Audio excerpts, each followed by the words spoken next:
ഈശോയിൽ ഏറ്റവും പ്രിയപ്പെട്ടവരെ, ജെറമ്യാ പ്രവാചകന്റെ പുസ്തകം 13-ാം അധ്യായം 11-ാമത്തെ വചനം ഇപ്രകാരം പറയുകയാണ്: അരക്കച്ച അരയോട് ചേർന്നിരിക്കുന്നത് പോലെ ഇസ്രായേൽ ഭവനവും യൂദാ ഭവനവും എന്നോട് ചേർന്നിരിക്കണമെന്ന് ഞാൻ ആഗ്രഹിച്ചു.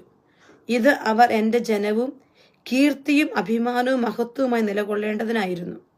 ദൈവത്തിന്റെ വലിയൊരു ആഗ്രഹമാണ് അരക്കച്ച അരയോട് ചേർന്നിരിക്കുന്നത് പോലെ ദൈവജനം തന്നോട് ചേർന്നിരിക്കണമെന്ന്. പ്രിയപ്പെട്ടവരെ, നമുക്ക് ഈ വചനം നമ്മുടെ വ്യക്തിപരമായ ജീവിതത്തിലൂടെ ഏറ്റെടുക്കാം.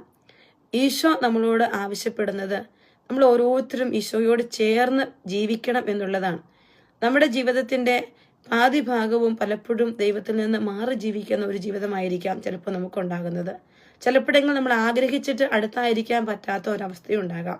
ഈശോ ഇത് ആഗ്രഹിക്കുമ്പോൾ നിരന്തരം ദേവാലയത്തിലായിരിക്കുക എന്നുള്ളതോ ഏത് സമയവും വിശുദ്ധ കുർബാനയുടെ ആരാധന ആയിരിക്കുക എന്നുള്ളതിനപ്പുറത്ത് ഞാനും എൻ്റെ ഈശോയും തമ്മിലുള്ള എൻ്റെ ഹൃദയത്തിന്റെ അടുപ്പമാണ്, ആ ഒരു ആഴപ്പെട്ട ബന്ധമാണ് സ്വർഗം നമ്മിൽ നിന്ന് ആവശ്യപ്പെടുക.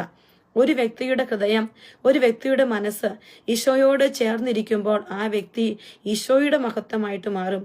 ആ വ്യക്തിക്ക് ഈശോ വലിയ മഹത്വത്തിന് കാരണമായി മാറുകയാണ്. പ്രിയപ്പെട്ട സഹോദരങ്ങളെ, നമുക്ക് ഈശോയ്ക്ക് മഹത്വം കൊടുക്കുന്നവരും നമ്മളിൽ ഈശോ മഹത്വപ്പെടാനും നമുക്ക് ഇടയാക്കാം. ഈശോ നമ്മളെ അനുഗ്രഹിക്കട്ടെ. ഈശോ നമ്മളെ ആശീർവദിക്കട്ടെ.